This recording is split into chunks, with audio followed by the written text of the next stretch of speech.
Luke Fontaine, welcome to the Thought Room. I'm so happy that this happened. Thank you for agreeing to sit down with me today. Of course. So we're in San Diego, California, and I was actually here to interview your beloved Elise, which you helped us set up for that interview yesterday. It was fantastic. She knocked it out of the park. So anybody listening to this should definitely go back and check out my interview with Elise. But afterward, I was talking to you about a couple things business related, and you were an absolute mage, like a business fucking wizard. And my jaw quite literally dropped, and I was just like, dude, like you, in just a couple of minutes, you completely flipped some stories I had about what was going on in my business on its head. And that, to me, is the signature of a leader.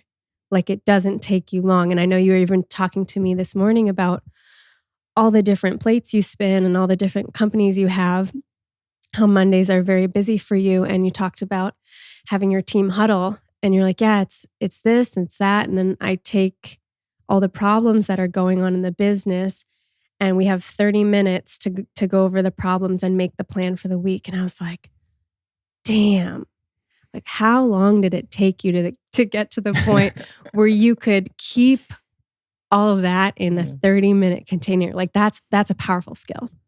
Well, thank you. Yeah. I would like to say that everything gets solved in 30 minutes, but it's never the case. And yeah, it's just taken a lot of time, a lot of, I don't like the word mistakes, but it's the closest word I can think of just like navigating, stubbing your toe and just like learning, being like, oh, okay, this is what happens in these situations. And then enough compounding time leaves you, just with the result of efficiency. And then within there, being able to solve things and move through it without being a bottleneck.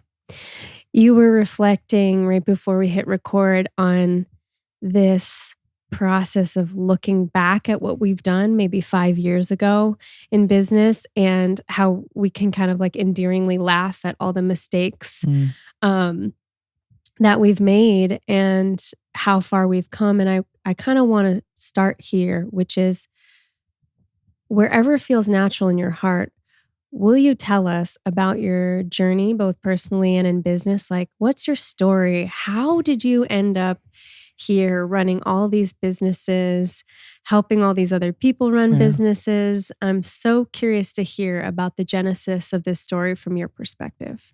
One word, just curiosity. We'll go a little bit deeper, but as far as the story, I've never had to like lay it out. And again, I'm not really that great of a marketer, but sort of just looking at my like timeline, and I would say it all started with being a musician. And that was like sort of the first step into entrepreneurship. You can create a product, the music, you can market it, get it out, get people to the show, you got to charge for it. And and that was like the first step into it. How old were you when you started really diving into music at that capacity? Probably about this tall. Okay, so for anyone who's not watching this on video, you're like 10? No. Well, not as a business. So like I grew up with a very bluegrass driven family. My dad's a guitar player, singer. And so as a kid, every Sunday, he would have band practice and have live gigs. Where were you born? South of Boston, little town called Duxbury. Okay, cool. Yeah. And so he's like, he's a cowboy at heart, my dad. Yeah. I love him. But yeah, so he would play music, and I have a brother as well. And we would grow up just like watching him play music. And we were just like, oh, we want to do this. So we just started playing as well. I started playing upright bass and singing. My brother started playing guitar. Yeah. And just like learning the first song, which was like Danny Go to Maine. Funniest, weirdest song.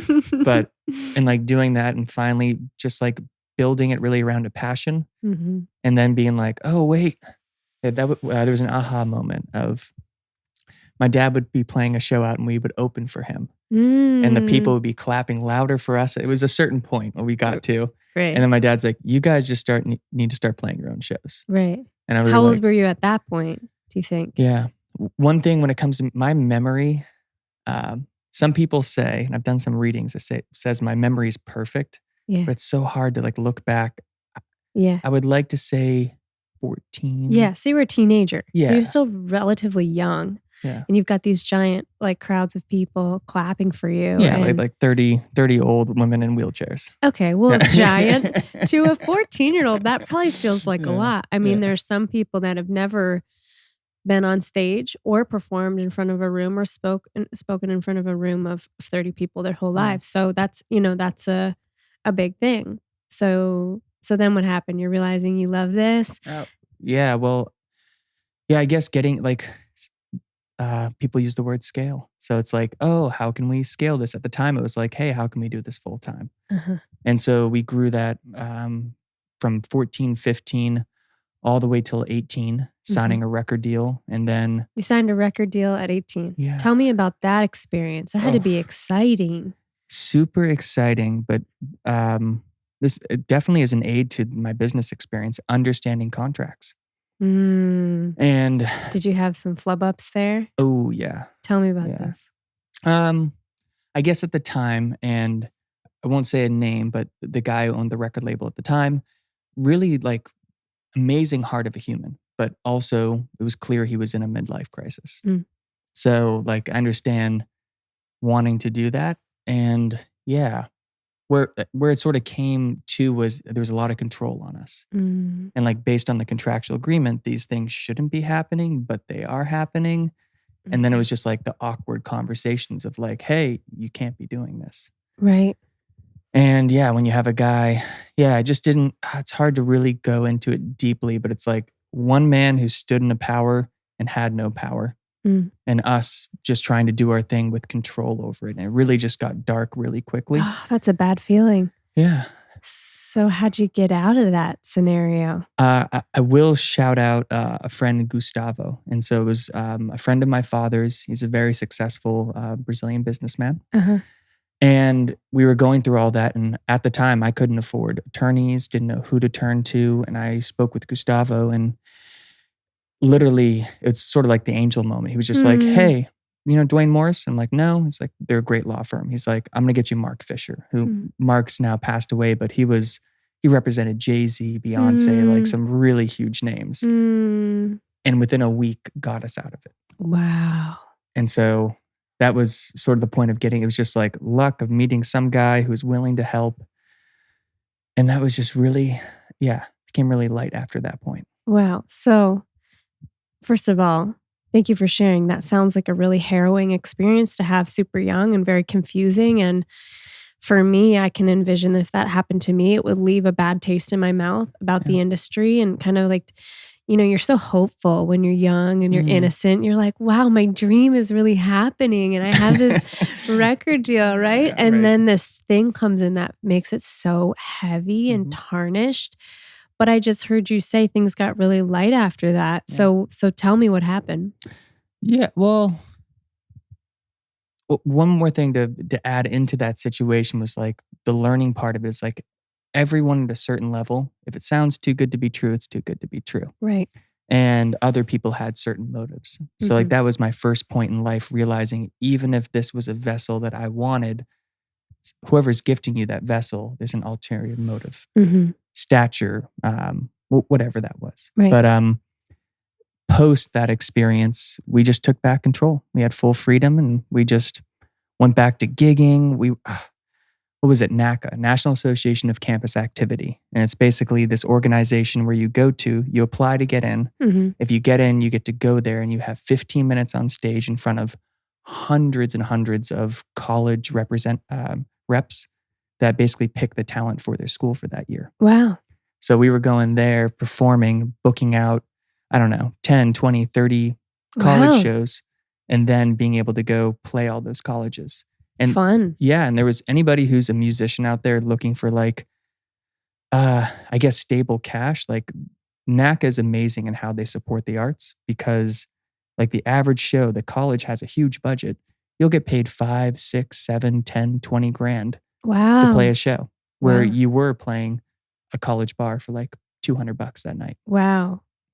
Excellent. Yeah. Cool. So it sounds like the earlier part of your life was very heavily music centric. I know you still create and produce. But when did this business aspect come in as another love in your life? Yeah, well, it was I'd moved to Nashville and was really just sort of sinking into the reality. Or it was actually my dad had come to Nashville and introduced me to his one of his old friends. And he's a guy who has a ton of hit songs with like Randy Travis, like some huge names out there. And the reality of the fact, and I love him, but he was detailing cars at the airport. Mm.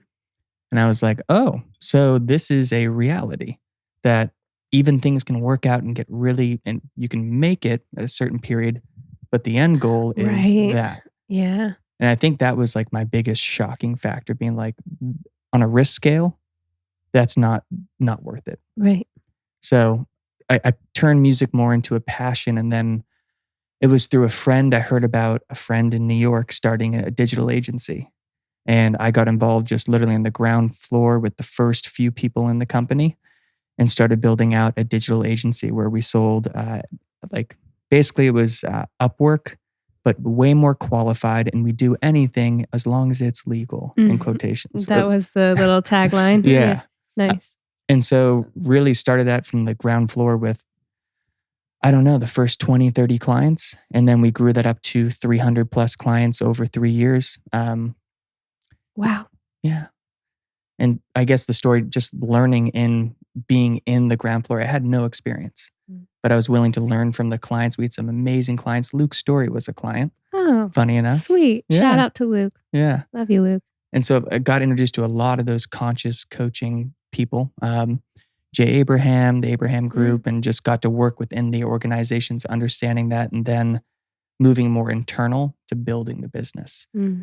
And so that was like my first taste of business, and then getting to work in just so many different industries, where it was like that knowledge of all those, I was able to replicate that for like a real estate company and being like, oh, okay, now would this work over here at the marketing company? Right. And did you find that most things were transferable from one organization to the next? Not exactly, but within theory. And that was like really cool to be able to start seeing, like, because like one way like the financial industry gets new clients is they send out a bunch of postcards and they try to invite you to a dinner and doing this. And you're like, oh, wait, what's this ad agency doing? What I just build for them? Let's try this over here. No one's doing it. Holy crap, it works. Right. Yeah. Cool. So it sounds like you just had this knack for innovation too from the beginning. Yeah. You at this point have started how many different ventures, would you say? Or ballpark? When we say start, do we mean an official filed LLC or collected revenue? See, you're getting more technical with it than I would have, but because I think you said something to me yesterday, like, well, this is like my 12th business and like second, what I would call highly successful or something of that,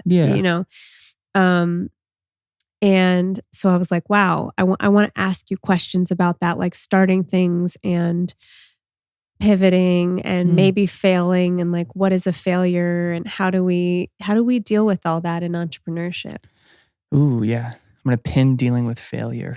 And then as far as like the businesses, there's probably, I'd have to like go back through the notes and like really think, but I know there's at least 20 companies that have come to life and like moving forward to like, it could be a thing that I would say 15 roughly I've just burnt. And that's just with testing and trying to figure out and making sure it aligns with what you want as well as a human.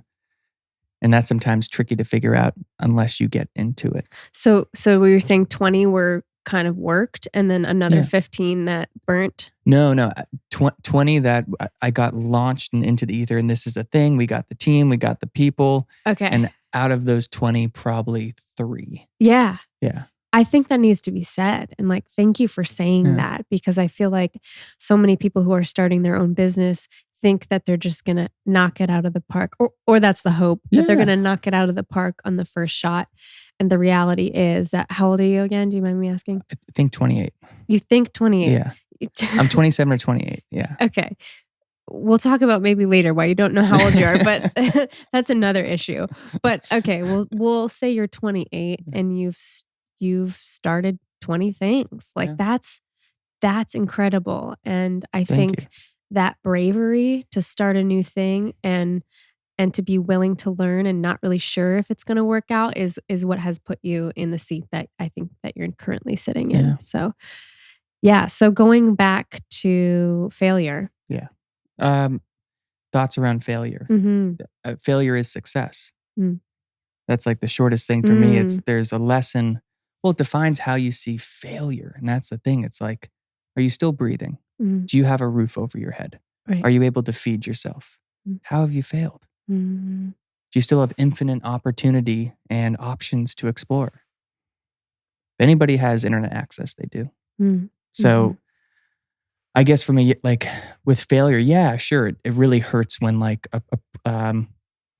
regardless of the industry, but whatever thing you wanted to land, whether it was a partnership or sell a coaching package or a new agency partner, and it doesn't work out, you didn't fail, but Right. what did you learn from it? Right.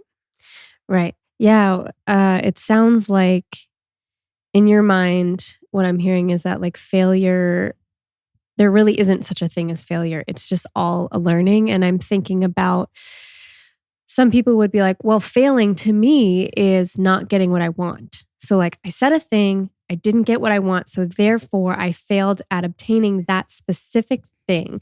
And the Buddhists would say, This is great. yeah, that's like attachment. And the Yeah. attachment to it is what causes the internal suffering, Yeah. right? So how have you managed to apply a mindset where you can kind of have that sense of things flowing through you and not attaching so deeply? Because no one knows what they want. Go on. Well, at points in like what I've noticed as a theme, and I would assume this is reflective with other people. Mm-hmm. Probably the majority of people is like, you think it could be, hey, I want the first 3 clients. No, you didn't want the clients. What did you really want? Right. You wanted security? Right. Oh, or you wanted a little like financial freedom over something else. There's always underlying like needs. Totally. But we fixate on like the vanity metrics, the first $1 million, the first, I want the car. Oh no, what is that? Oh, that's ego. Oh, that's status. Yeah. And so for me, it's like, if we're looking at like failure and success on a plane of like, you're setting that benchmark, I don't think the majority of people set the right benchmark. Hell yeah. And so that's the thing I get clear on is so whenever anybody says, oh my God, I failed. No, you didn't. There's no way. There's no way you can fail. I love that. And exactly what you said is one thing that I do with every single new client that gets on the phone with me. I go, okay, well, what are you working on? Like, what do you want more than anything in the world? And then they'll tell me. And often it is something like that. It's like, oh, well, I want to make 6 figures this year. And I'll be like, cool. Why? Yeah. Well, because I want to be able to buy whatever I want. Cool. Why?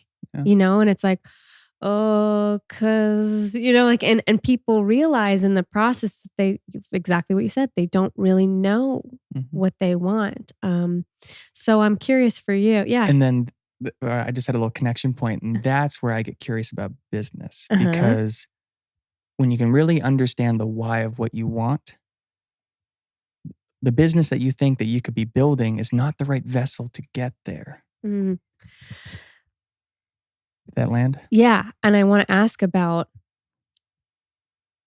how does an entrepreneur or somebody who wants to create a business who may think they're clear on their why, what exercise can you give us right now or questions can you walk us through to get very clear on that big why of why we're doing something?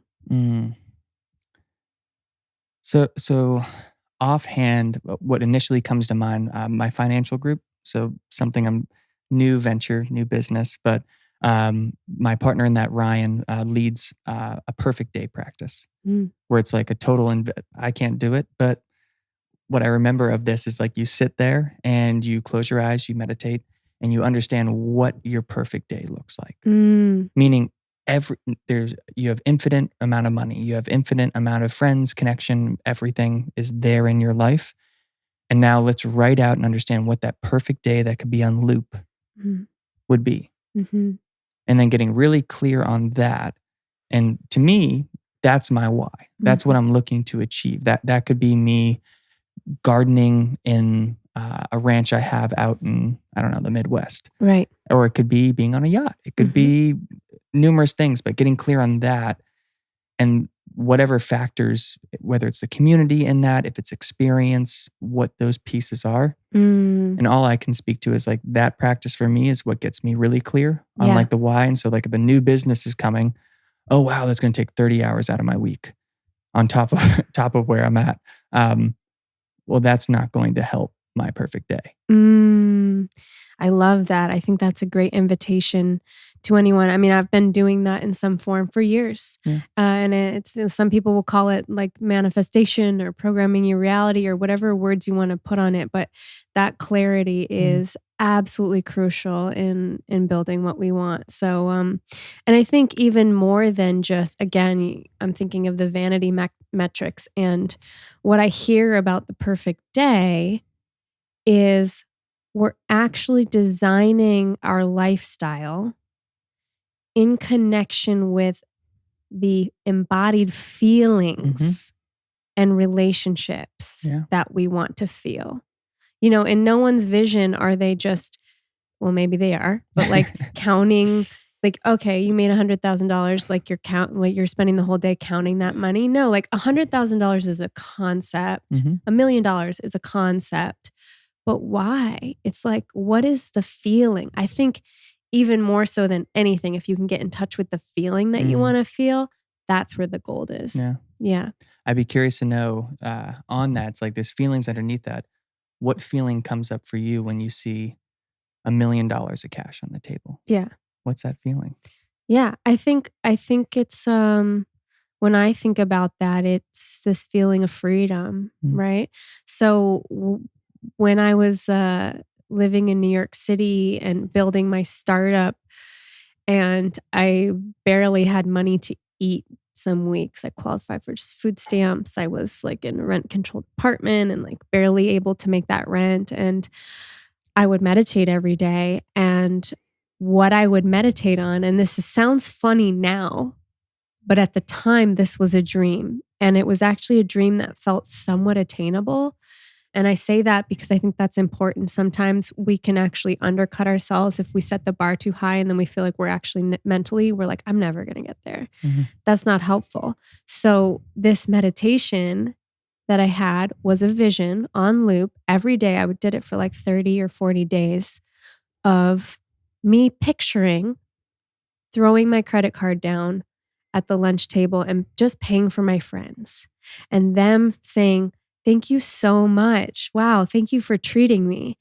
And I would just picture me smiling at them smiling at me, and feeling that energetic reciprocity of like, no problem. And that throwing my credit card down, jumping on planes last minute to go visit friends or go on trips anywhere that I wanted. And I just held that vision always with that feeling so clear until it came into my life. Yeah, that's where I'm getting curious now, because I'm like, that's an interesting sort of like launch and arrival moment. It's like there's that feeling, I see that, and then once you're there, me personally, it dissipates and fizzles out. And I don't want to sound ungrateful because I'm very blessed for everything I have in this life and the people, but it's just interesting how quickly that disappears.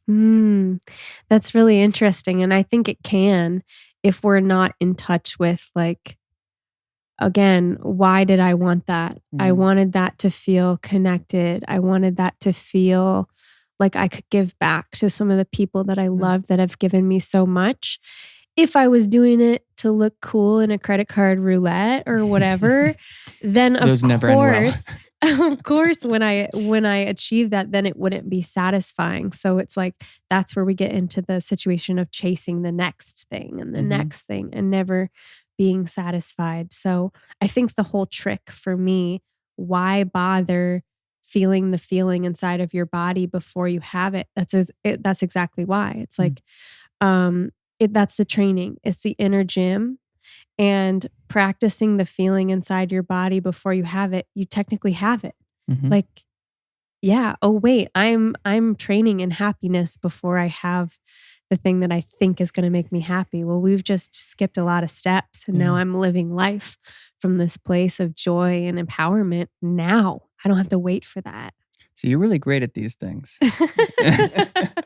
I'm just over here listening. I'm just like, Yeah, but Luke, this is why I like you so Mm-hmm. much, because we have such different skill sets and gifts. And so I really want to amplify yours right now. You were saying some things yesterday that I was like, this is a perfect soundbite. Oh, cool. And so maybe a question I could ask you to kind of showcase you is, if there is somebody listening to this right now who wants to start a business, but they're feeling overwhelmed, they're maybe scared of failure, and we have you here to offer us your top tips, whether it's 3 or 5 tips for new entrepreneurs or people who want to start a business. What are things you learned from your world of mistakes that could help someone out who wants to start right now? What would you say? Oh, that's a great question. Like diving into it at the highest level, if you are there to like, you have to check in with yourself. And it like, why are you getting into business is like the biggest thing to really sit with and understand. And what I mean by that is like, I've seen people who have decided, oh, I'm going to build an agency. And they were just doing it to make the quick buck and make money. You're just going to piss off a lot of people and not really deliver a great result. Mm. So like really checking in with yourself if like you are really fully committed to delivering the best experience to whoever is consuming your service, product, whatever it is. And if that's there, you can't go wrong. Mm. And what that can look like versus, well, it's just coaching is always the theme in this area in San Diego. But like with coaching, it's like, you shouldn't, I know there's a lot that can come up with like charging and charging what you're worth. And there can be guilt and shame around that. But even if you do it, say it's $2,000 for 60 days of support with your gut health. And you get halfway through there at the end and you really couldn't deliver, give the money back. Don't plan to use that. Just like play in this and explore, but don't be I guess it's self-serving to like, oh, I'm going to utilize this now and like get things. It's like, no. Hey, you're in testing phase. And that's where I've seen a lot of people go wrong, which then makes them feel really guilty because they're like, crap, I don't have any more money to give back to them. What do I do? And then that really like stunts their growth there. So I guess like an overall theme of that is just like really be connected to the outcome and really be in service to someone. Yeah. And don't spend all the money they give you. Yeah. Like be in integrity. Yes. Exactly. Be in integrity. Yeah, that's beautiful. So I can keep going. Yeah, keep going, please. The second part of it would be, everything is accessible online, and you'd be surprised how willing people are just to talk about their experience in something. So if you're looking to build an e-commerce store, like my mom taught me this, like when she thought I was going to go to college and be a doctor or a lawyer, she'd be like, go to LinkedIn, find that guy, see what he's done, look at his track record, reach out to him, ask him for some time. And even those people were giving me time to chat about their experience. And people are really easily accessible, especially if you show up with like appreciation and being like, wow, I'm really impressed with where you've built company X to. I would love to have 5 minutes of time just to learn a couple things from you. And from those conversations, that can catapult your growth. Completely. And I would even add to that, like, I like what you said about the appreciation, but keep in mind, and I'm saying this to anyone listening, keep in mind that the people who you look up to, right, have over time created this life by probably putting a lot of energetic boundaries around where they're going to spend their finite time and energy. So there's absolutely a way to access these people, but get clear on your energy first, because you're not the only one reaching out to them. And what's going to differentiate you from all the other people reaching out is, don't come with that neediness, right? And kind of this mood of, if this person has impacted you in the way that you're saying they are, offer that energy back to them. Maybe ask them what you can do for them to Oh, support yeah. them Yeah. first before you ask for anything. Because Oh, people are asking them for stuff all day long. and I would love to add to that. When I think about like the people that have like, when I think of Jay Abraham, he and his team, Michelle, have given so much to me. And it's like, when I first started getting going with them, I would just get no expectation, give. And it's just like, it's like a little Willy Wonka ticket or something. It's Yeah. just like, I'm just putting these, they're going to stack up and they're going to be thinking Luke. Right. And at some point, I'll be able to request and ask. Mhm. Not that that's manipulative, but it was my way of like, I genuinely just wanted to give to learn. And then what I realized came out of that was like, when I wanted to ask, it was a no-brainer. Yeah. Oh, sure. Yeah. We'll make Yeah. that happen. How does July look? Yeah. I'm just like, oh, wow. And then compounding, that's how I looked at every relationship. Mm. And it's just like, in the absence of value, price doesn't matter. I know it's a really random quote, but like, that's something I really learned from that whole experience is like, if I just kept giving value, it doesn't matter. Even if I wanted to charge or get something that cost like any monetary value, didn't matter. Yeah, definitely.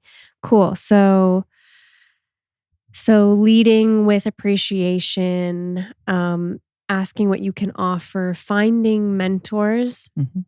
finding community too. I don't Mhm. know if you feel that way too, but when I was starting my first business, Lunar Wild, it was like, okay, I'm starting this first period box. That's pretty nichey. Where are the people who are talking about menstrual periods? And then I just started to follow accounts online. Was like, oh, this is cool. And these are this, and finding women's empowerment stuff and going down this fun rabbit hole of finding community.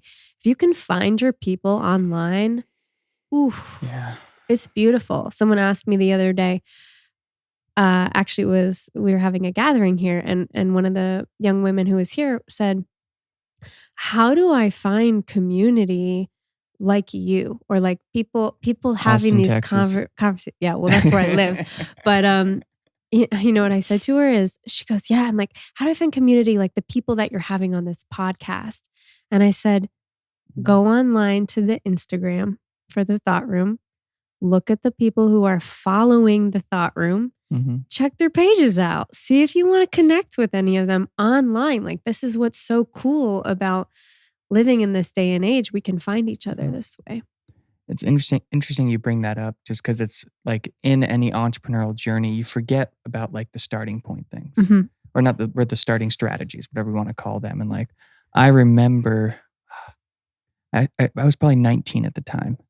And like doing the same thing, going to those people, going to their photos, looking at who's engaging. All right, those people like this, they'll like my service, like, engage, comment.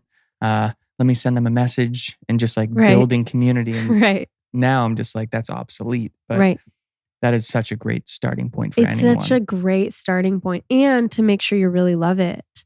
Like if you're doing it and you're in these communities and you're like, I don't love this isn't me, then that's an indicator too. And that's another thing I would add to, you were talking about the journey of someone getting into business. And I believe her name's Sarah Evans. I met her a year ago. She said something that really stuck with me. And it was, a lot of people build businesses off of passion. And she and myself now fundamentally believe that you should never build a business off of passion. And which is interesting because you think about, oh, why not? It gives me life, gives me force. But the definition of passion, do you know it's an uncontrollable emotion. And it's like, do you ever want an uncontrollable emotion running a business? Right. No. And so passion should be like separated off into the bucket of like, I love live music. And at one point in time, I did have a business. I no longer have a business that does concerts and stuff, but separating that and just understanding that this business bucket is just a vessel to achieve your ideal day, outcome, and keep those passions clean and separate and sacred over here. I love this. I want to go into this more because I feel that you have stuff to teach me in this area. because I'm a deep feeler, very emotional. And sometimes that makes it difficult to run my business because I want my fingers on the pulse of every single thing that's happening with every single team member. And I like to be involved, and it taxes me.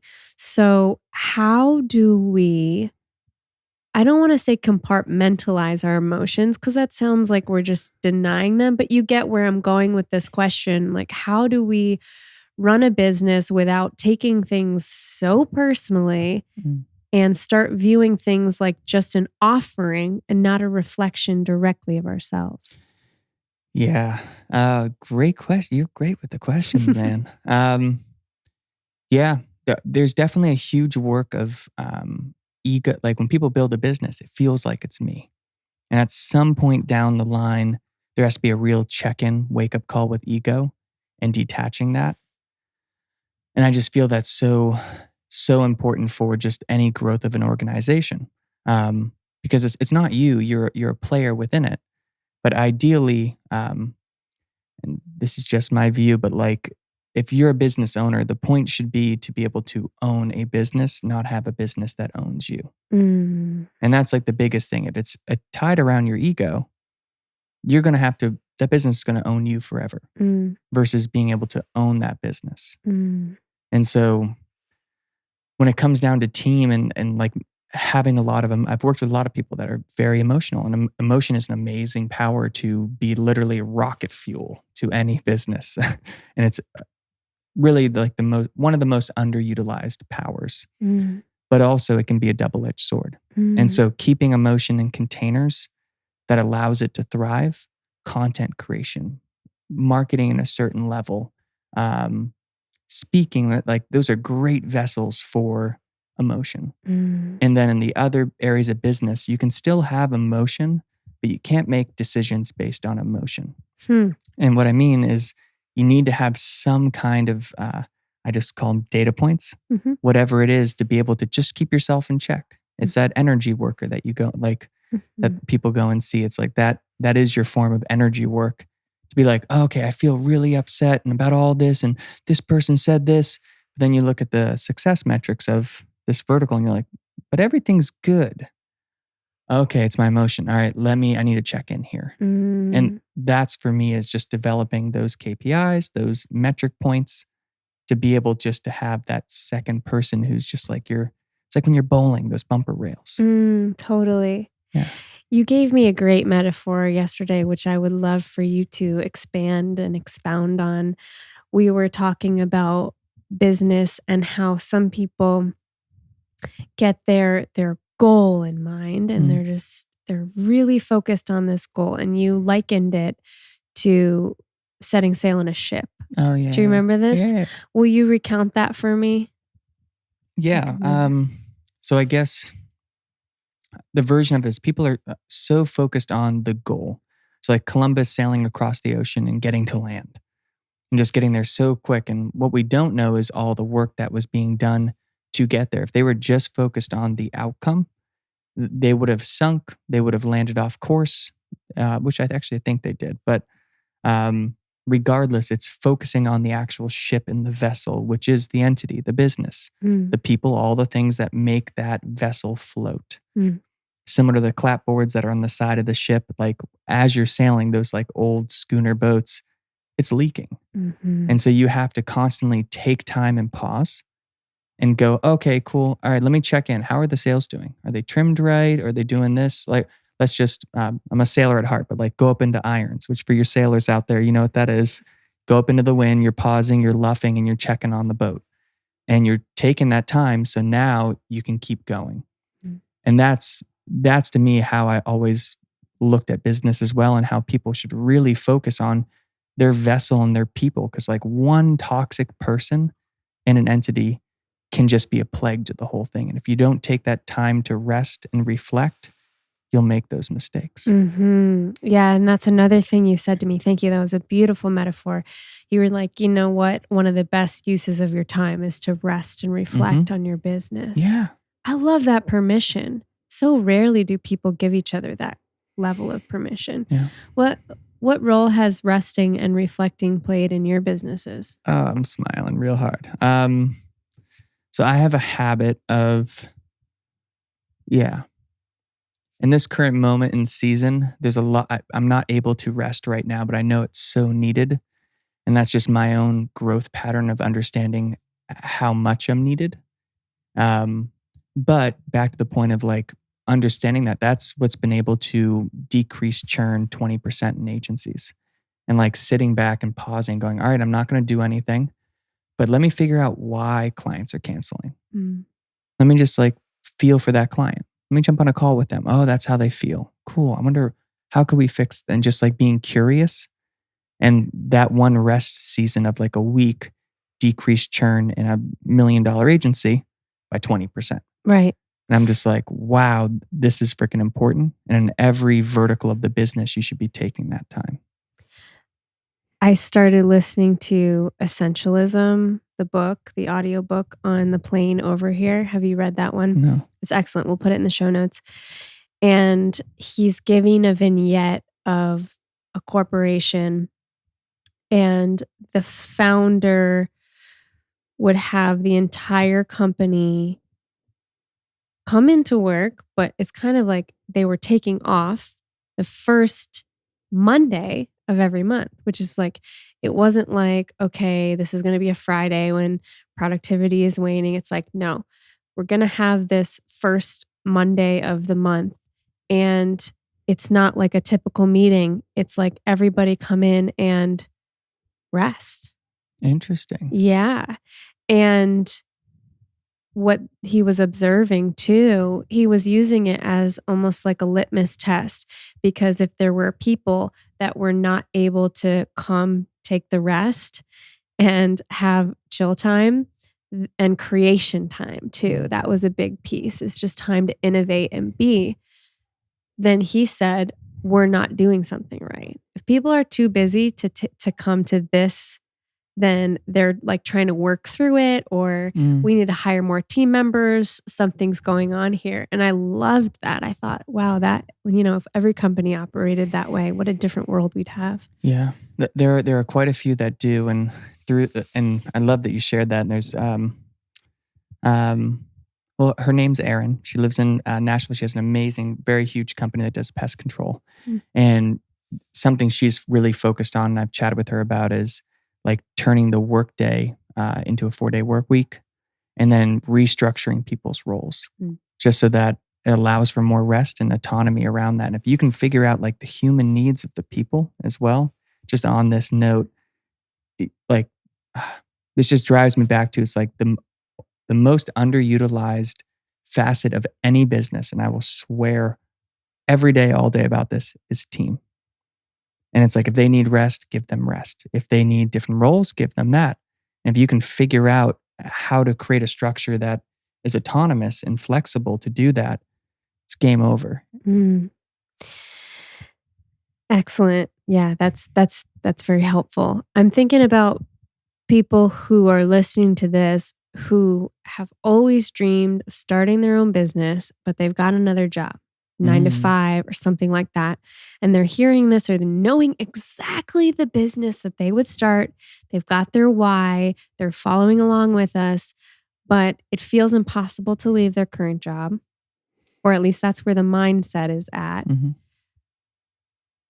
What would you say to them for first steps toward their dream? First steps towards the dream. Well, you've already taken the first one. You're thinking about it.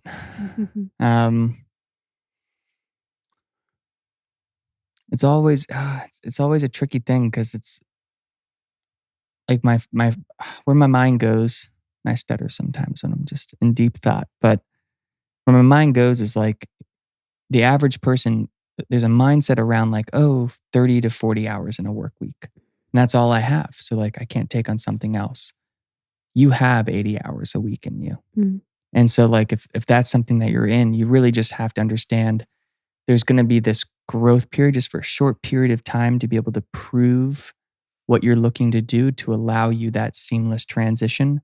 And you could just up and leave your job today.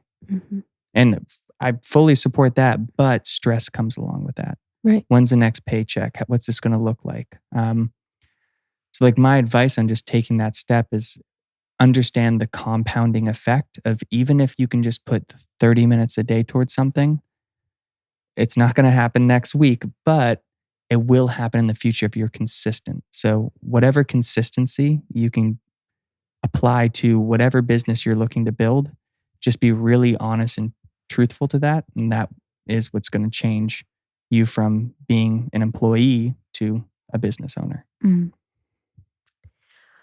What is the gnarliest, most difficult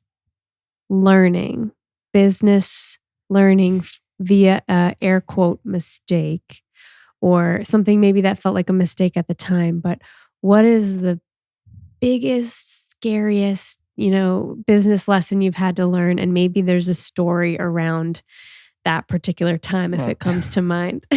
Well, yeah, I would assume like people would like to hear about like the 6-figure lawsuits and all the things that have gone on and like just really crappy thing. Like I don't know if I can swear on this, but yeah, you can. Okay, really shitty things that like people do. Yeah. Like those are things I can talk about in every single company that's been built. But like for me, it's not really that big of a learning lesson, because what I'd rather go to is like logically everything can look good. People are so unique. And that is my biggest learning piece, is people. And just really trying to understand that this business has a ripple effect and it's going to create this as impact. This person is just a passenger on this to help that rocket go up. And aligning that is really tricky. And I really do trust and love everyone that I get to work with and comes onto teams. But understanding there's always something underneath that they won't communicate. And that's been the hardest learning lesson for me. And I'm still learning that, is really understanding the human core, their essence, what really motivates and drives them before it becomes an issue. Then the issue stuff, that's the vanity stuff. Oh, and this happens, that. And it's just, yeah. Does that make sense? Yeah. Yeah. Thank you. I'm thinking about the people listening to this podcast who are starting a new business, and you've already given us some tips for that. But in all the work that you've been doing and all the people that you've helped start their own businesses, you have a great deal of experience. What is the number one mistake that you see looping through a lot of the people that you work with, that you're like, wow, if I could just drop this golden nugget somewhere public, like right here in the thought room, it would save a lot of people from getting in a lot of hot water? Yeah. So a lot of people that I work with are like 7-figure business owners, and just get out of your own way. What does that mean to you? What I mean by that is just like, there's a lot of people that get caught up in, and there's a lot of people that do this great, but like from the conversations I have with someone pinging me on Instagram, that's where this is coming from, and like having conversations. And I'm like, you are the bottleneck. You are, as soon as you can step outside of that, it's just like a channel. Things start moving more clearly. Right. And so I guess that's my advice to that caliber of person that I'm just chatting with. It's just like, you really, like, the sooner you can detach yourself from everything that's going on, the more you get to live life, the more you get to have fun, play, connect, and do those pieces. That transition is a difficult one because you think about it. If the fire inside of someone is what elicited the genesis of the business in the first place, it's like this love for this thing, like you said it before, this is my baby. Yeah. And then because they're in integrity, they're in alignment, things grow, they build a team around them. And then at a certain point, it's like, now you have to get out of the way. Now you have to let go. Well, I can't let go. I've been controlling this the whole time and, tweaking all these tiny little things. How do we let go of control when we just feel like we're gripping so tightly onto the details? Yeah. I would just look back at Mother Nature and how a mother brings a beautiful baby into this world. And there is a certain point of time where Your duties are to care and have your hands over everything. God forbid Timothy falls down and whacks his head, and yeah, you got to be there. But just like a business, there's a consciousness to it, where at a certain level, that consciousness can take over. Mm. And yeah, that's just like how I view that. And it's just like understanding those stages of the business. Right. Like that's the kind of uncomfortable like they get to your business gets to the adolescent phase, Yeah. and it's pushing back at you because it needs a little freedom. Yeah. Right. And you're No, like, come closer. You're being the helicopter parent. And when I'm saying you, I feel like I'm talking to myself right now. You know, like this is definitely what's been happening as we grow the thought room and relaxing into trusting that it has its own soul. Mm-hmm. It has its own impulse. This entity is growing and moving and changing, and it has its own dreams. Yeah. And it's not about me. You know, it's about the messages, and it's about the team and the energy and everything. And just letting go to that is actually a lot more difficult than it sounds. It is, but like when you think about that, you go down like the rabbit hole of like, okay, so what's the worst thing that could happen? Like this thing could not be released on time, and so what happens if it gets released the next day? So it's like, now what's the probability of that actually happening? Right. 3%. Right. Okay, so now out of the 100 times I think about this and I'm involved, that type of freedom is worth the 3 times it bugs up. And when it bugs up, it's still not even that bad. We just drop it the next day. Right. Yes. Yeah. And I give myself permission to feel and think that way. Mm-hmm. We're the only people that put the constructs on it. Has to be like this. And if it's not, it's the worst thing in the world. Right. You know, and we were going through this for a while too, because we hired someone and they were like, you know, you should be releasing weekly. And I, for a while, it was like we were trying to grind out these episodes more quickly than felt natural for me. Yeah. It's not that we couldn't do it. It was that sometimes we run 2-hour interviews and we drop in really deep and they're juicy and it's longer format. And that's just the soul that our show has. I know. I was trying to fit it into being something else, right? Was this a consultant or like a coach? Yeah. Mm-hmm. My question would be like, hey, Tina, so how do you suggest we do that without losing the integrity of what the show is? Right. Are we backlogging this? Are we going to do a hiatus and a pause? Right. Yeah. What's going to happen? Mm-hmm. Yeah. Yeah, really, really great questions. So switching gears a little bit, we were having a conversation in the car the other day as we were driving to dinner, and we were kind of talking about like writing books and this hope that someday you'd write a book. But in that playful conversation, like you have some really fascinating life stories and like peak moments beyond business. Like you've traveled all over the world. You've had fascinating conversations with interesting people. And I wondered if you might reflect now for just a moment on if you were writing a book, which you are someday. Yes. Yes. And I'm going to get one of the first copies and we'll have you back on the show. So in that book, what would be one of the absolute must include stories from your epic life thus far? Oh.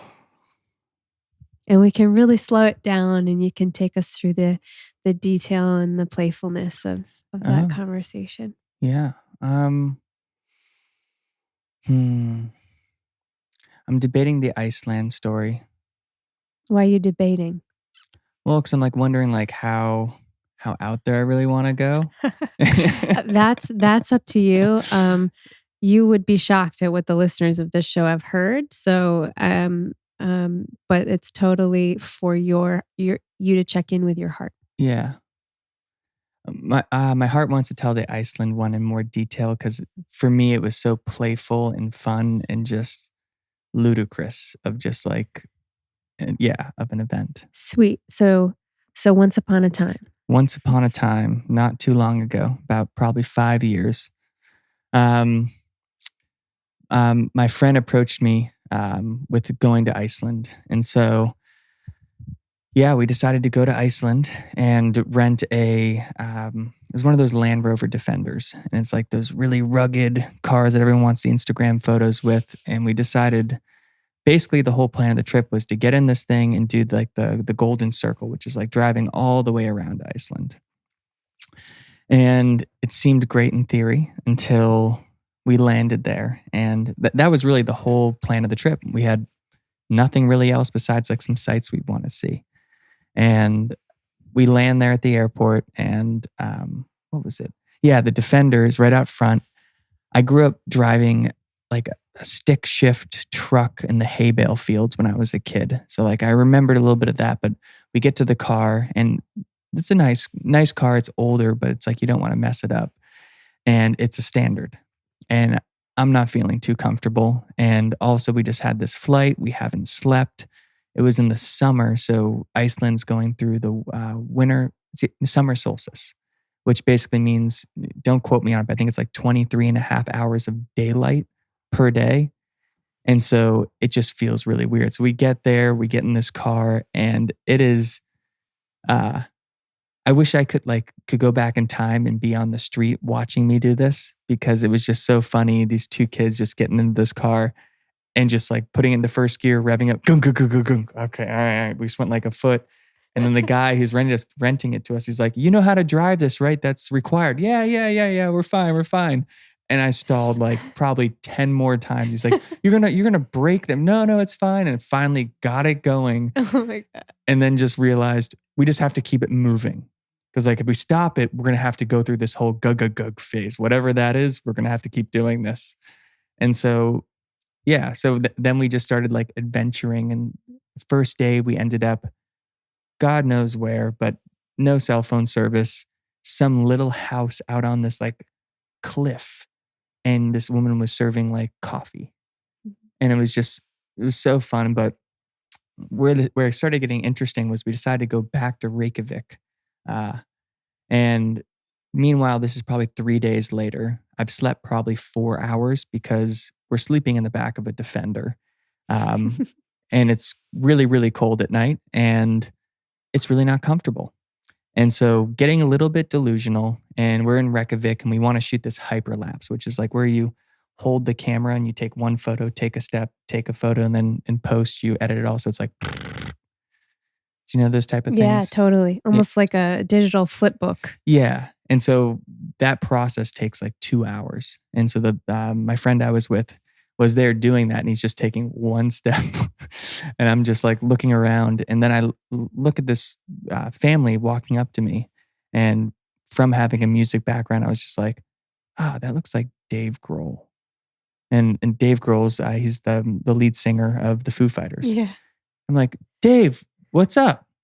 And then go ahead. What? No, this is in the middle of. So are you in like rural Iceland, or No, you're in the city? In the city of Reykjavik. Okay. There's this big church tower and this like main street that comes down, and he's with his wife. Does he live there, or was he vacationing? Well, so we're gonna get there. Yeah. Okay. Yeah. And so he's there with his wife and his 2 daughters, I believe, and I think they had like bright pink hair. And Hunter just kept going and taking photos. And then I connected with him, and he was headlining the music festival there. No, that's what's called the summer solstice. Yeah, there's a festival there called like the summer solstice. If you have the time, really cool thing, because it's just like daylight all around. Wow. There's just always music going. Wow. So connected with him, I was able to swindle backstage passes. And all of a sudden that night we're off to this solstice event. Wow. And yeah, just getting to go backstage, hang out with all the people. And then it's the synchronicities, which is really funny. So in this trip, when I was in Boston, I was in a touring band, and there's an artist called Younger. His name's Dario, and he's like the best looper guy in the world. And he's from the UK.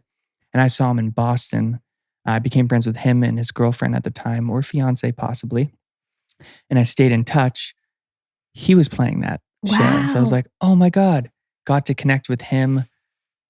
And I'm going a little bit all over the place, but like all of a sudden it's like 3 a.m. It's bright daylight. It is downpouring rain. And it's me, my buddy, and like 40 other people, and Younger is performing on this stage, and like all the gears breaking and stuff, but it's like still really worth it.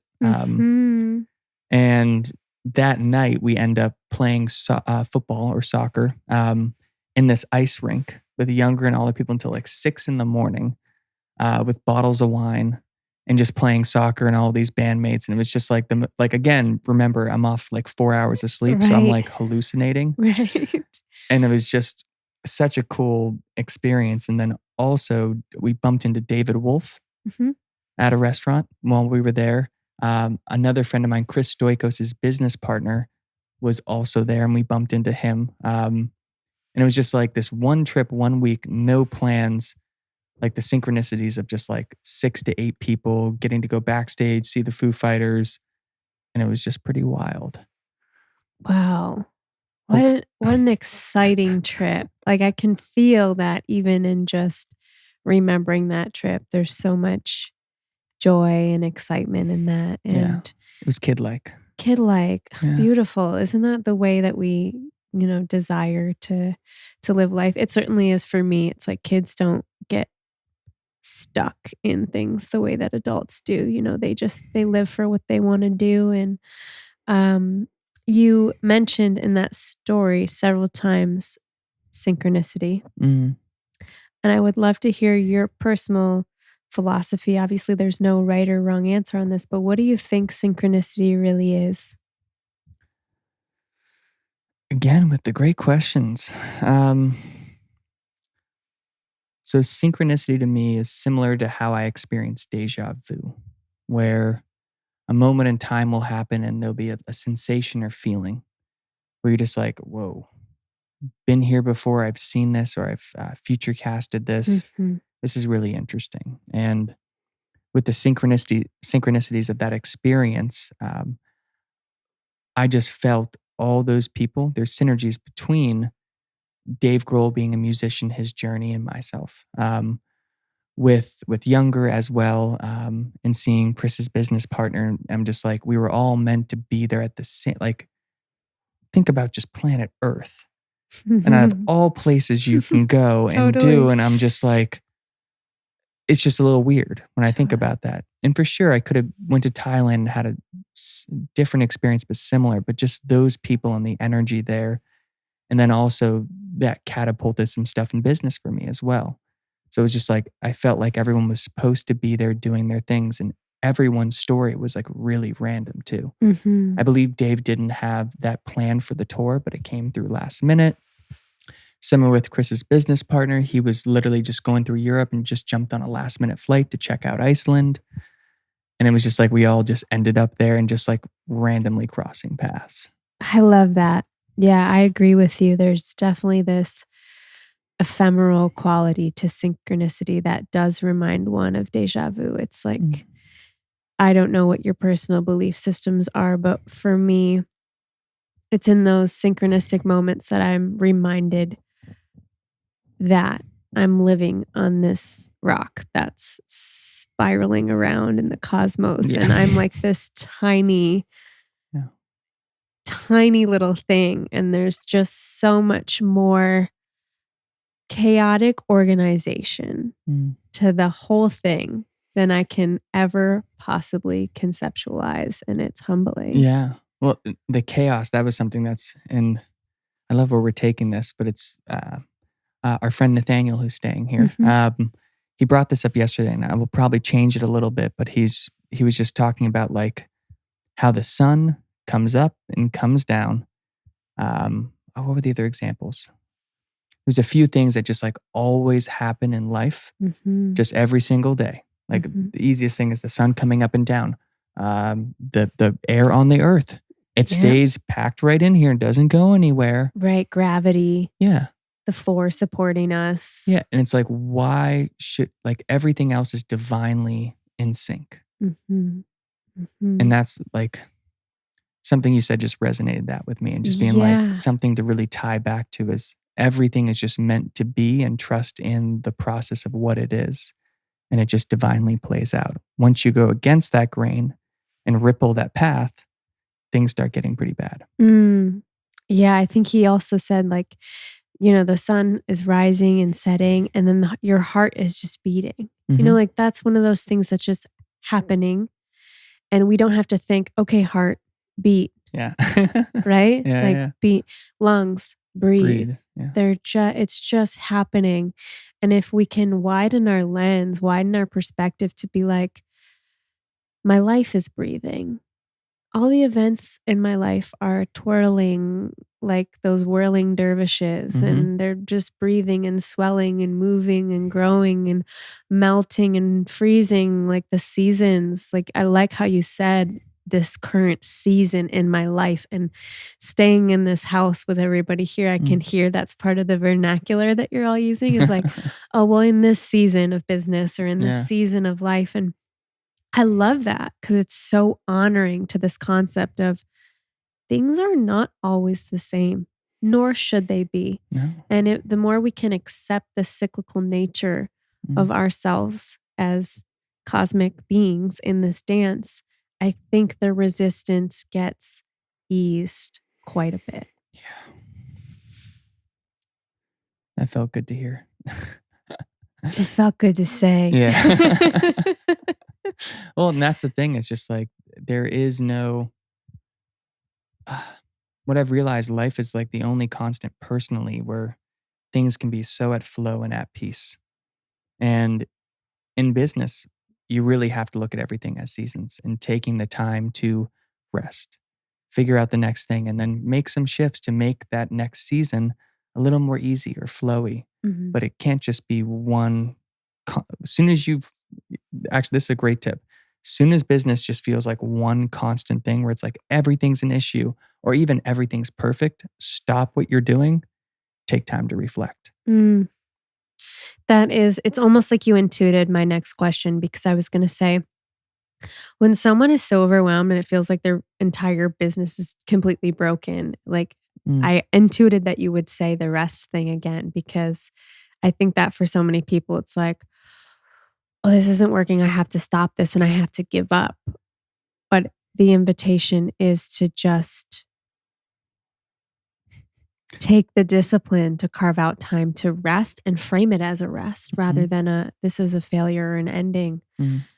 Most people, and I'm including myself in this, when there's a problem and it doesn't feel like there's enough time, we'll work longer and harder to try and compensate. And then we get to be in that state like you were when you were operating on no sleep and, in Iceland. Yeah. And we're this zombified person with not running at full capacity, not feeling well, and trying to burn the candles at both ends. You can't be creative or innovative. It's like Abraham Maslow's hierarchy of needs, the self-actualization being at the top and creativity being at the top, until those visceral needs at the bottom for security, safety, love, connection, and food and shelter, all that, until those are met, and rest is included in that, you can't step into that space of creation.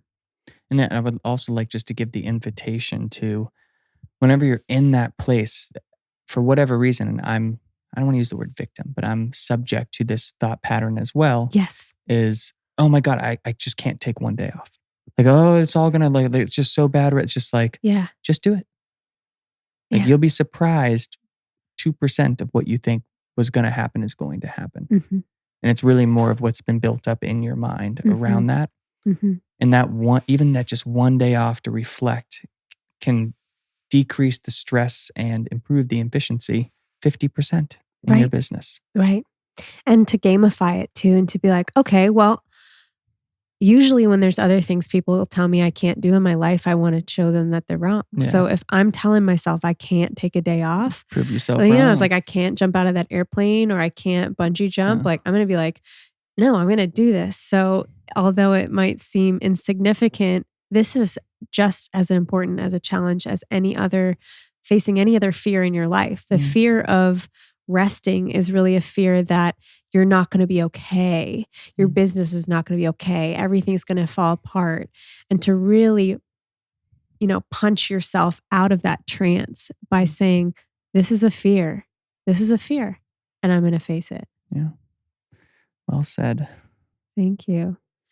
So, as we come to a close of this interview, I want to ask you if there's anything else when you're scanning your mind, and you just drop into that's like wanting to come through right now for anybody who is wanting to start a business and their business is focused on helping people and they're wanting to step into service. Some would call it a light worker, some would call it a conscious business, but they're dealing with all of the things that come with that, including, guilt or Yeah. undervaluing oneself, whatever. What's coming up for you that you would like to share as we come to a close? Mm. Well, you're doing like anybody who's in that thought pattern, and that's your choice in reality. Understand how much of a gift you are to the outcome you're looking to create. And even just those intentions and those thoughts you're putting out there, whether you've even taken the step, that's all that is the most important thing. Um, as far as the other things that come to mind are a little more lukey when I talk to business stuff, and it's more like processy system stuff. But like, understand that, how do I say it? The process you follow or you're thinking to follow was built by the cheapest bidder and by someone else previously to where you are in this current reality. So question everything and do things differently. Um, and then the last piece is everything, no matter how daunting or dark something can feel and like stuck, everything is figure outable. Mm, Because when your car gets fixed, you could figure it out. You bring it to someone else for them to figure it out. That then essentially means you could figure it out as well. mm. And it's the same thing with every part of your business. Even if you have no experience, you can figure it out. It's just a choice. Mm, beautiful. Beautiful. So empowering. Yes. Thank you so much. Where can people find you online if they are interested in following you and want to connect with you? Maybe give us where we can find your music and any other fun places you want to plug us into. Oh, cool. Well, I'm here in San Diego, so you guys can find me here. But as far as online, Instagram at Luke_Fontaine. I really think that's it. And I have a Spotify artist profile. It's Luke period. So Luke period. Um, and yeah, if you find me on Instagram, there should be links and stuff in there. But that's pretty much where I live. I don't really post too much and always receptive to voice notes and messages. And always love being able to find time throughout the week to get back and share a little bit of insight and meet some fantastic people. Mm, awesome. Well, everyone listening that heard that, there's your invitation. Go say hi to Luke if it's on your heart. Tell him the Thought Room sent you. And Luke, thank you so much for your Yeah. wisdom and your time today. It's been so spontaneous and fun to drop Yeah. in with you, and I'm cherishing this blossoming friendship. Yeah. Thank It's been a pleasure. Thank you for being so open to extending the invite to the Thought Room. And you. yeah, excited to see where this all grows to and relationships and conversations. Yeah, man. Thanks. Awesome.